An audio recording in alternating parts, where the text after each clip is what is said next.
Founder Mode, September 2024. By Paul Graham. A YC event last week, Brian Chesky gave a talk that everyone who was there will remember. Most founders I talked to afterwards said it was the best they'd ever heard. Ron Conway, for the first time in his life, forgot to take notes. I'm not going to try to reproduce it here. Instead, I want to talk about a question it raised. The theme of Brian's talk was that the conventional wisdom about how to run larger companies is mistaken. As Airbnb grew, well-meaning people advised him that he had to run the company in a certain way for it to scale.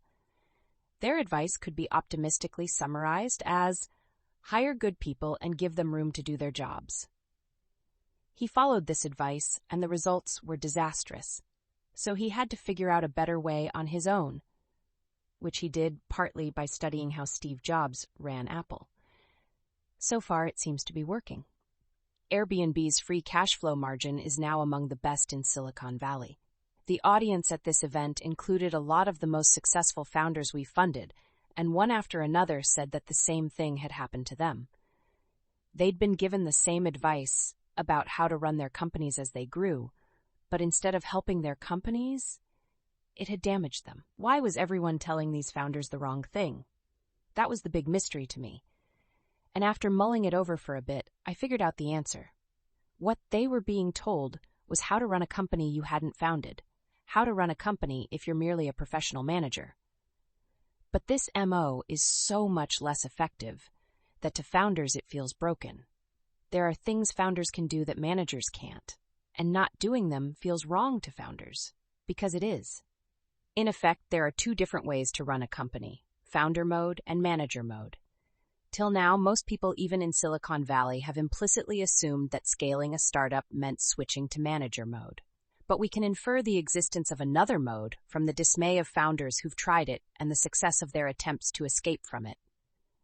There are, as far as I know, no books specifically about founder mode. Business schools don't know it exists. All we have so far are the experiments of individual founders who've been figuring it out for themselves. But now that we know what we're looking for, we can search for it. I hope in a few years, founder mode will be as well understood as manager mode. We can already guess at some of the ways it will differ. The way managers are taught to run companies seems to be like modular design in the sense that you treat subtrees of the org chart as black boxes. You tell your direct reports what to do, and it's up to them to figure out how, but you don't get involved in the details of what they do. That would be micromanaging them, which is bad. Hire good people and give them room to do their jobs. Sounds great when it's described that way, doesn't it? Except in practice, judging from the report of founder after founder, what this often turns out to mean is hire professional fakers and let them drive the company into the ground. One theme I noticed both in Brian's talk and when talking to founders afterward was the idea of being gaslit. Founders feel like they're being gaslit from both sides, by the people telling them they have to run their companies like managers, and by the people working for them when they do. Usually when everyone around you disagrees with you, your default assumption should be that you're mistaken. But this is one of the rare exceptions. VCs who haven't been founders themselves don't know how founders should run companies, and C-level execs, as a class, include some of the most skillful liars in the world.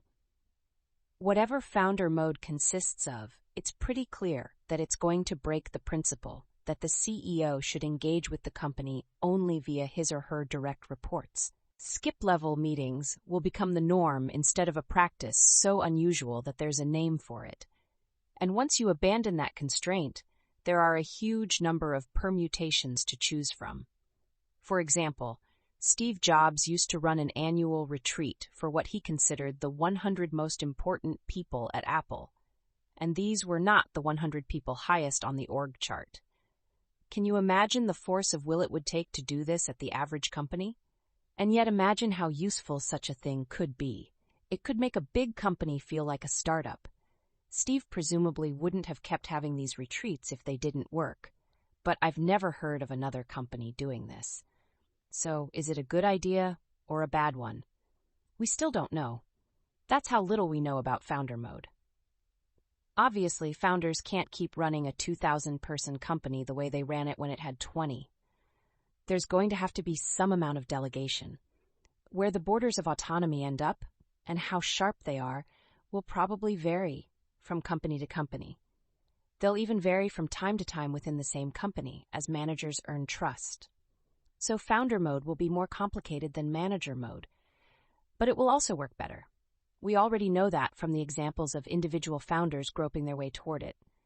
Indeed, another prediction I'll make about founder mode is that once we figure out what it is, we'll find that a number of individual founders were already most of the way there, except that in doing what they did, they were regarded by many as eccentric or worse. Curiously enough, it's an encouraging thought that we still know so little about founder mode. Look at what founders have achieved already, and yet they've achieved this against a headwind of bad advice.